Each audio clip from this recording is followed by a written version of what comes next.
வந்து தயங்கி தயங்கி காவேரி வீட்டுக்கு வராரு. அங்கே பார்த்துட்டு வந்து விஜய செமைய டென்ஷன் ஆயிடுறாங்க. சாரதா வழக்கம் போல் ரொம்ப மோசமாக பேசி விடுறாங்க. என் பொண்ணு டைவர்ஸ் பண்ணிவிடுங்க, அதுதான் உங்களுக்கு நல்லது, என் பொண்ணுக்கு விவாகரத்து கொடுத்துருங்க அப்படின்னு சொல்லிட்டு பேசுகிறாங்க. இதுக்கப்புறம் எங்களெல்லாம் தேடி வராதிங்க, முதல்ல இங்கேருந்து காலி பண்ணி நீங்கள் போகிறீங்களா இல்லை நாங்கள் போட்டோமா அப்படின்லாம் கேட்குறாங்க. அதெல்லாம் கேட்டு விஜய் என்ன பண்ண தெரியாமல் தவிக்கிறாரு. இங்கே பாருங்கள், விவாகரத்து நீங்கள் கொடுக்கல, நாங்கள் தான் வந்து எல்லா ஏற்பாடும் நாங்களே பண்ணிடுவோம் அப்படின்றாங்க. அதை கேட்டு விஜய் சொன்னால் கேளுங்க, அவசரப்படாதீங்க, ஏன் இப்படிலாம் பேசுகிறீங்க, கொஞ்சம் புரிஞ்சுக்குங்க. அந்த பொண்ணு வந்து ஏதோ புரிஞ்சுக்காமல் பண்ணிகிட்ருக்கா, உண்மை அது கிடையாது, நானும் வந்து காவேரி தான் விரும்புகிறோம், புரிஞ்சுக்கங்க, என் மனசை காவேரி தான் இருக்கான்னு எவ்வளோ சொல்லி பார்க்குறாரு. ஆனால் எல்லாரும் ஓவராக பேசுறதால என்ன பண்ண தெரியாமல் தவிச்சிட்டு விஜய் அங்கேருந்து வராரு. அடுத்து வந்து ஹவுஸ் ஓனர் வந்து மாமி வந்து பார்த்துட்டு இங்கே பார்ப்பாம்பி, அவங்க சொல்கிறப்ப நல்லது தானே, விவரத்தை கொடுத்தா நல்லது தானே அப்படின்றாங்க. மாமி இங்கே பாருங்க மாமி, தேவையில்லாமல் வந்து பிரச்சனை படாதீங்க, அமைதியாக இருங்க அப்படி சொல்லிட்டு போகிறாரு. அடுத்து வந்து இங்கே வந்து காவேரி பார்க்க நேராக வராரு. காவேரி பார்த்துட்டு வந்து என்ன காவேரி, இப்போ கடையில் எப்படி இருக்குது, எல்லாம் சூப்பராக இருக்குங்க, சான்ஸே இல்லைங்க, அவ்வளோ அழகாக பண்ணியிருக்கீங்க, நல்லா வந்து இன்றைக்கி சேல்ஸ் ஆச்சு தெரியுமா அப்படிலாம் சொல்லிட்டு இருக்காங்க. உனக்கு இதை பற்றி தான் கவலை இல்லை காவேரி, வேறு எதுவுமே இல்லை அப்படின்னு என்னங்க சொல்கிறீங்க, என்கிட்ட எல்லா விஷயத்தையும் மறைக்கிறது தான் உன் வேலையை போச்சு இல்லை காவேரி, எல்லாத்தையும் மறைச்சிடு. நான் என்ன மறைச்சேன், அதுதான் உங்களுக்கு தெரியும் இல்லை, குட்டி பாப்பா வந்தது அப்படின்னோடனே அது இல்லை காவேரி, உன்னை வெண்ணிலா பார்க்க வந்தாலுமே அப்படின்னோடனே அதிர்ச்சி அடைகிறாங்க.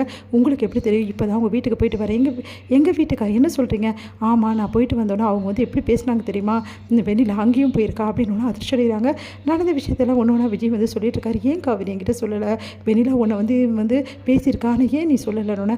ஆமாங்க, வெண்ணிலா வெண்ணிலா வந்து என்னமோ வந்து நீங்களும் அவ்வளோ வந்து கணவன் மனைவியாக வாழ்கிற மாதிரி நான் தான் பிரித்து வந்து வச்சுருக்க மாதிரியும் பேசிட்டு போகிறா. அந்த பொண்ணு ஏன் தான் அப்படி பண்ணுறாலும் தெரியல, ரொம்ப ஒஸ்ட்டு அந்த வெண்ணிலா. நான் எவ்வளோ வந்து வெண்ணிலாவை நல்லபடி நினச்சேன் காவேரி, ஆனால் இப்படி இருப்பான்னு நினச்சி கூட பார்க்கல காவேரி. இப்போ அவன் மேலே எனக்கு ஒரு துளி கூட வந்து இறக்கம் கிடையாது, நான் எல்லாத்தையுமே அவள் மீறிட்டா, இதுக்கப்புறம் அவளை விட்டு வைக்கிறது ரொம்ப பெரிய தப்பு, அவளுக்கு பதிலடி எப்படி கொடுக்கணும்னு எனக்கு தெரியும் காவேரி, நீ கவலைப்படாத அப்படின்றாரு. அது இல்லைங்க, விடுங்க, அவள் பேசினா எல்லாம் ஆயிடுச்சா, சரிங்க, இன்னொரு விஷயமா அவள் சொன்னா, நாளைக்கு உங்களுக்கு அவளுக்கு கல்யாணமாமே அப்படின்னு சொல்கிறாங்க. அதை கேட்டு அதிர்ச்சி காவேரி, அது வந்து அந்த வெள்ளாவோட மாமா இருக்கான்ல, அந்த ஆளும் வீட்டுக்கு வந்திருந்தார், அவரும் இதை தான் சொல்லிட்டு போனார், ஒரு வேளை கல்யாணத்துக்கு நான் சம்மதிக்கலைன்னா அவங்க எல்லாருமே சேர்ந்து தவறான முடிவுக்கு போவாங்களாம் அப்படின்னோடனே அதிர்ச்சி, நீங்கள் என்னங்க சொல்கிறீங்க, அப்படிலாம் வந்து மிரட்டிட்டு போயிருக்காங்க, நான் பார்த்துக்கிறேன், நீ கவலைப்படாதன்னொன்னே காவேரிக்கு ஒன்றும் புரியல, என்னங்க இவ்வளோ நடந்திருக்கு அப்படின்னோடனே என்ன பண்ணுறது காவேரி, எல்லா இடத்துல வந்து நம்மளுக்கு ப்ரெஷரு, யார் தான் நம்மளை வந்து வாழணும்னு நினைக்கிறாங்க, நம்ம ரொம்ப பிரியணும்னு தான் நினைக்கிறாங்க, ஏன் நீ ஏன் இப்படி தான் இருக்க அப்படின்னோடனே, என்னங்க நீங்கள் இப்படி சொல்கிறீங்க, வேறு என்ன சொல்கிறது, நீ வந்து நான் வேணுமா உங்கள் வீடு வேணுமான்னு கேட்டால் நீ என்ன முடிவு எடுப்ப, உங்கள் வீடு வேணும் தானே முடிவு எடுப்ப, அப்படிலாம் ஒன்றும் இல்லைங்க, நீங்கள் எவ்வளோ நாள் கழித்து வந்து வந்தாலும் சரி நான் உங்களுக்காக காத்துட்ருப்பேன், எங்கள் வீட்டில் சொல்கிறவங்களாம் உங்களை பிரியணும்னு சொன்னால் நான் எப்படிங்க கேட்பேன், சொல்கிறதுக்கு எல்லாம் நல்லா தான் இருக்குது, ஆனால் நீ வந்து ஒத்துப்பியா, நீ வந்து உங்கள் வீட்டில் சொல்கிறதானே கேட்ப, இப்போ வரைக்கும் அப்படி தானே கேட்டுட்ருக்கேன், இங்கே பாருங்கள், எங்கள் வீட்டில் சொல்கிறத கேட்டுட்டு நான் ஒன்றும் எங்கள் வீட்டில் உட்காரல, எதுக்கு நான் எங்கள் வீட்டில் உட்காந்துருக்கேன் உங்களுக்கு நல்லாவே தெரியும், நீங்கள் ஒரு முடிவு எடுக்கணும், நீங்கள் வந்து ஃப்ரீயாக இருக்கணும் தான் நான் விட்டு வச்சுருக்கேன், மற்றபடிலாம் ஒன்றுமே இல்லை, சொன்னால் கொஞ்சம் புரிஞ்சுக்குங்க அப்படின்றாங்க.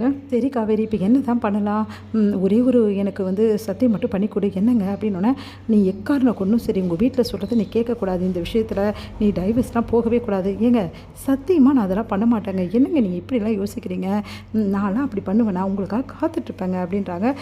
சரி காவேரி, சரி இப்போ வெண்ணிலா விஷயத்தை என்ன பண்ண போகிறீங்க, அதுக்கு தான் ஒரு ஐடியா பண்ணி வச்சுருக்கேன், அந்த வெண்ணிலா ரொம்ப ஓவராக போயிட்டுருக்கா, எல்லாத்துக்கும் காரணம் அந்த பசுபதியும் ராகினி தான், அவங்க 2 பேருக்கும் கொடுக்கல, வெண்ணிலாவும் அவங்க மாமாவும் என்ன கிதி ஆகுறாங்க பாரு, நான் பார்த்துக்கிறேன் காவேரி அப்படின்றாங்க. சரிங்க, தாத்தா பாட்டிக்கு விஷயத்த சொல்லிட்டிங்களா, இல்லை காவேரி இப்போ சொல்ல வேணாம்னு நினைக்கிறேன், இப்போ ஒரே பிரச்சனையாக போயிட்டுருக்கல, கூடிய சீக்கிரம் கண்டிப்பாக நம்ம சொல்லிடலாம் அப்படின்னோடனே, சரிங்க சீக்கிரமாக நம்ம சொல்லிடலாம் அப்படி சொல்கிறாங்க.